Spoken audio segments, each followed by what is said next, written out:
Hi, I'm Mr. Schrader, and I want to talk to you today about our National Treasures project. This is a multi-week project that we're working on in our classroom. It involves multiple steps, the first of them being a research project.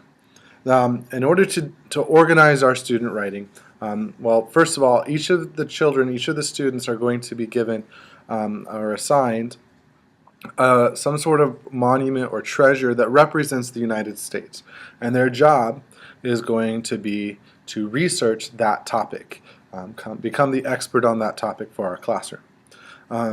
They'll be required to write a 5-paragraph research paper explaining information about their topic. And in order to do that, we've come up with a powerful writing tree to make sure that we are covering the things we need to cover.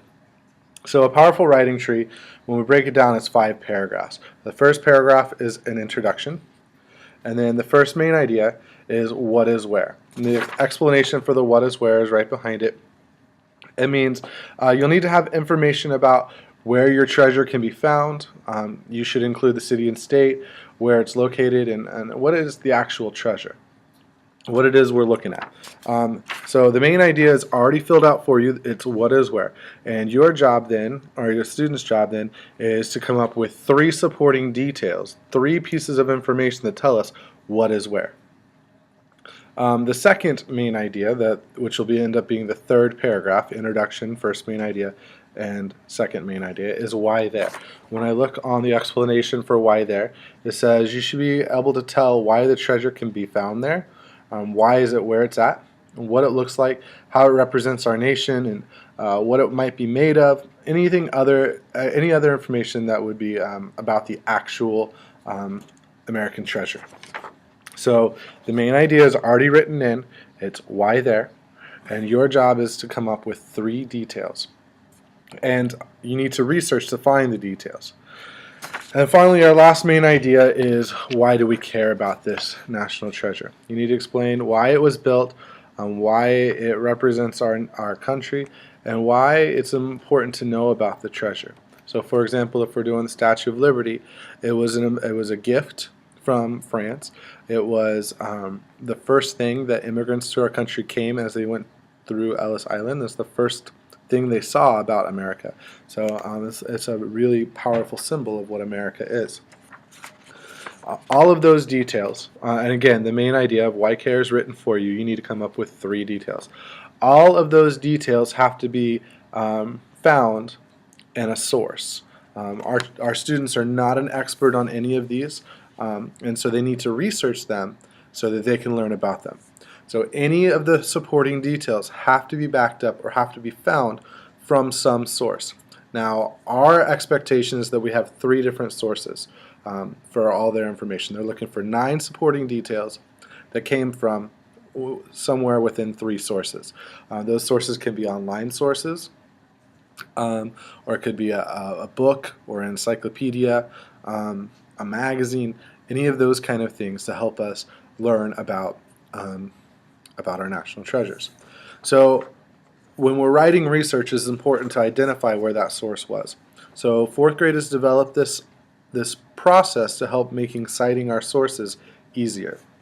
So when you're doing research, when you find a source, the first thing you do before you write any of your supporting details on the powerful writing tree, before you write any of the actual information that you find, you got to tell me what that source is. And so we have this piece of paper is called a source log. You do not have to fill out every box, but you do need to fill out 1 box per source. So if I find 3 details from Ben's Guide, which is a government website that gives you information about national symbols, well then I will write Ben's Guide on here, filling out the information for Ben's Guide. Ben's Guide is a website, so I'd find the one that says website. And then it's important right here in the corner where it says source number, that'll be a 1. That's the first source that I've found. And then I have to find the article, which is going to be the national government. Article title will be Ben's Guide to the Statue of Liberty or whatever your national treasure is. The date that you actually used it, and you need to write the entire internet address on there. This way when I look for it, I can see that it came from there. Okay, so let's say that my national treasure is the Statue of Liberty. and I used Ben's guide, and I have it filled out here. My source number 1 is going to be Ben's guide. I have this all filled out. So then, when I come back to my powerful writing tree, I'm going to write what is where. I find in Ben's guide that the Statue of Liberty is located in New York Harbor. So I'll write New York Harbor.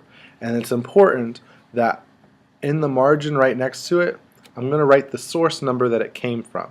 So I'll write a 1 and circle it right there, so that I can say this supporting detail, New York Harbor, came from my first source. So then I can say this 1 matches up with my source log of source 1 of Ben's guide. So I can identify where that is. It's sort of a tricky way to do it, but it really does make citing our information much simpler. So then, once we have all 9 details figured out with 9 different numbers and circles in the margin saying I found this detail from source 1, source 1, source 2, source 1, source 3, source 2, that kind of thing, right? So every detail that I write on there has to come from a source. Then what I'm ready to do is start writing a rough draft. I'm going to take all the information from my powerful writing tree and write it in paragraph form. So I'll write it out in paragraph. Another thing that's really important is our introduction.